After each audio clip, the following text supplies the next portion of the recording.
तो आज मैं आपको एक अनोखी रहस्यमय कहानी सुनाऊंगा। अगर आप चैनल पर नए हैं तो अभी सब्सक्राइब कर ले तथा कहानी पूरा देखें। अंत में एक अनोखा रहस्य छुपा है। धन्यवाद। तो सुनिए। बहुत पुरानी बात है। एक सुदूर पहाड़ी पर चित्रकूट नाम का एक गांव था। वहां अभिनव नाम का एक गरीब चित्रकार रहता था। अभिनव की एक अनोखी विशेषता थी। वह रंगों का उपयोग नहीं करता था। वह केवल आंसुओं और धूल से चित्र बनाता था। उसका मानना था कि रंग तो प्रकृति उधार देती है, पर आंसू और मिट्टी ही मनुष्य की अपनी असली पूंजी है। गांव के संपन्न लोग अभिनव का उपहास करते। वे कहते, अरे अभिनव, महादेव तो ऐश्वर्य के स्वामी हैं, उन्हें सोने के रंगों से चित्रित करो। मिट्टी और आंसुओं से क्या उनकी सुंदरता प्रकट होगी। अभिनव बस इतना कहता, शिव स्वयं राख विभूति मलते हैं और भक्तों के दुख पीते हैं। राख और दुख से अच्छा उनका कोई और चित्र नहीं हो सकता। उस वर्ष राज्य में भयंकर सूखा पड़ा। गांव के भव्य शिव मंदिर के पत्थरों में दरारें आने लगी। पंडितों ने घोषणा की कि यदि कोई भक्त महादेव का एक ऐसा रूप बनाए जो प्यास बुझा सके, तो शायद वर्षा होगी। नगर के बड़े बड़े चित्रकार आए। किसी ने नीलम से जड़ा शिव बनाया, तो किसी ने मलयज चंदन से। पर गर्मी और बढ़ती गई। अंत में अभिनव की बारी आई। उसने मंदिर की एक सूखी फटी हुई दीवार को चुना।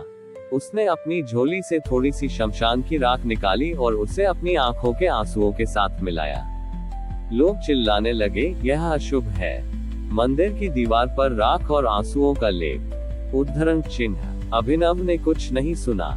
वह दीवार पर महादेव का चित्र बनाने लगा। उसने शिव को ध्यान मुद्रा में नहीं, बल्कि प्रतीक्षा की मुद्रा में बनाया। चित्र में महादेव अपने दोनों हाथ फैलाए खड़े थे, जैसे वे आसमान से गिरने वाली हर बूंद को समेटने के लिए तैयार हो। अभिनव ने महादेव की आंखों को अधूरा छोड़ दिया। 3 दिन बीत गए। अभिनव का शरीर थकान से चूर था। उसने गांव वालों से कहा, चित्र पूरा है, बस महादेव की आंखें बाकी हैं। पर मैं उन्हें रंगों से नहीं भरूंगा।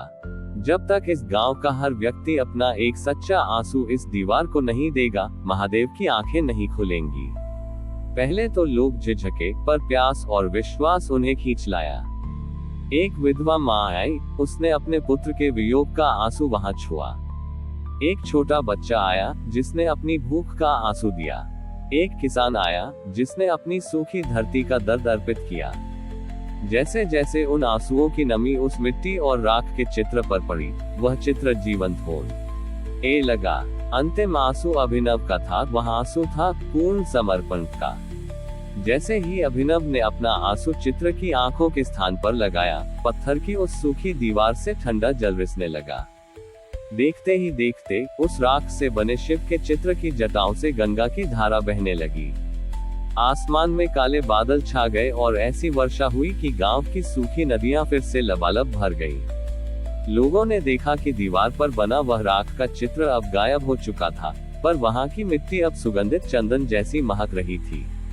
तभी आकाशवाणी हुई, ग्रेटर देन अभिनव। दुनिया मुझे रत्नों में खोजती है, पर मैं तो भक्तों के उन आंसुओं में बसता हूँ जो दूसरों के दुख के लिए गिरते हैं। तुमने राख, मृत्यु और आंसुओं, जीवन के दुख को मिलाकर मेरा जो रूप गढ़ा, वही मेरा अर्धनारीश्वर स्वरूप है।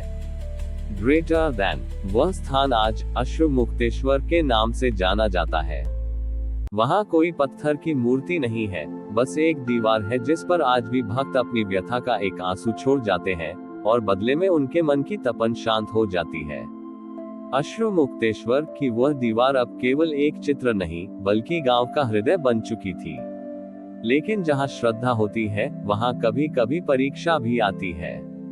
उस राज्य का नया उत्तराधिकारी राजकुमार नील एक अत्यंत व्यवहारिक और आधुनिक सोच का युवक था। जब उसने सुना कि लोग एक कच्ची दीवार के सामने रोते हैं और वहां से जल निकलता है, तो उसने इसे धुंध करार दिया। नील अपनी सेना के साथ वहां पहुंचा और दीवार का निरीक्षण करने लगा। उसने देखा कि दीवार मिट्टी और राख की बनी है। उसने व्यंग्य करते हुए कहा, मिट्टी के भीतर निश्चित ही कोई गुप्त पाइप या जल का सोता होगा।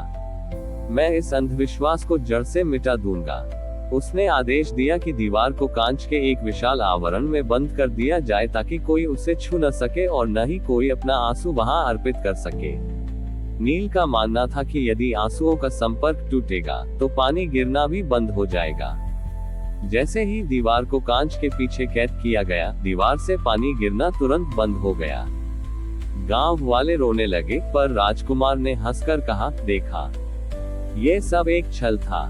जैसे ही आंसुओं का बहाना बंद हुआ, जादू भी खत्म हो गया।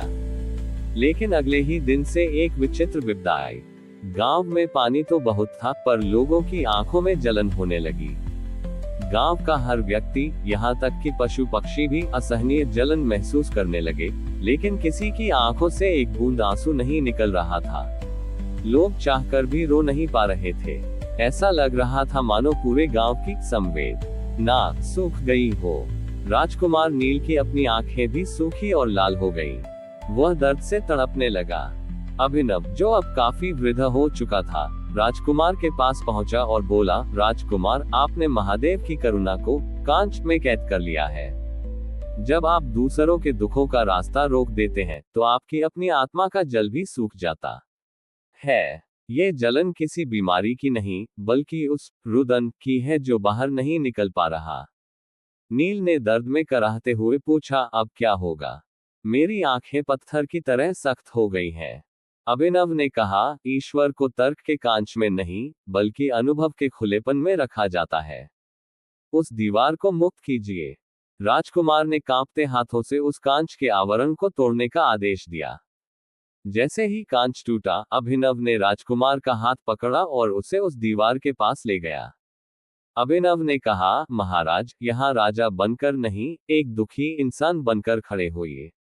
नील जैसे ही दीवार के सामने झुका, उसे अपनी आंखों की जलन के पीछे का असली कारण समझ आया।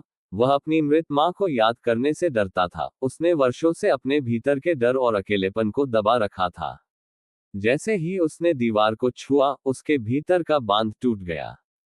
वह फूट फूट कर रो पड़ा। जैसे ही राजकुमार का वह पहला आंसू दीवार पर गिरा, दीवार से फिर से शीतल गंगा की धारा फूट पड़ी। साथ ही पूरे गांव की आंखों की जलन शांत हो गई। उस दिन राजकुमार नील ने एक महत्वपूर्ण सत्य सीखा। उसने दीवार के पास एक शिलालेख लगवाया, यहाँ अपनी पदवी छोड़कर आए, क्योंकि महादेव को स्वर्ण के कलश नहीं, केवल हृदय की नमी प्रिय है। कहते हैं कि आज भी अश्रु मुक्तेश्वर में वही जल निकलता है, जो चखने में कभी मीठा सुख के आंसू और कभी थोड़ा खारा दुख के आंसू लगता है। हमारी और भी आध्यात्मिक एवं अनोखी कहानियां देखने के लिए हमारे चैनल पर जाएं तथा धार्मिक एवं पौराणिक अनोखी कहानियां हमारे चैनल पर है। कृपया जाके देखें तथा हमारे चैनल को सब्सक्राइब करके रखें और वीडियो लाइक जरूर करें। धन्यवाद।